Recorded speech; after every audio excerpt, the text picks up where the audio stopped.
Breaking news! Congressman Bong Suntay-o sa tawag na Boy Init, nag-isang bumoto ng no sa impeachment versus Vice President Sara Duterte, nag-iisang bumoto ng no si Quezon City Representative Bong Suntay.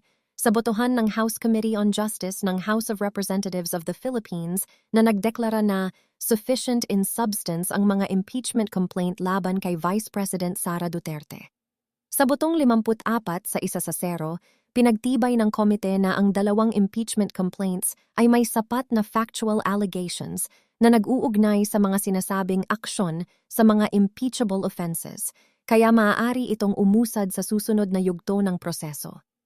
Sa ilalim ng proseso ng impeachment sa Kamara, ang pagdedeklara na sufficient in substance ay nangangahulugang may sapat na detalye at alegasyon sa reklamo upang ipagpatuloy ang pagtalakay sa kaso. Hindi pa ito nangangahulugan na napatunayan ang mga alegasyon laban kay VP Sara Duterte, ngunit nagbibigay ito ng daan upang ihanda ang committee report na maaaring iharap sa plenaryo ng House of Representatives. Kapag naaprubahan ng sapat na bilang ng mga mambabatas, ang articles of impeachment ay maaaring ipadala sa Senado na magsisilbing impeachment court para litisin ang kaso laban sa Vice Presidente.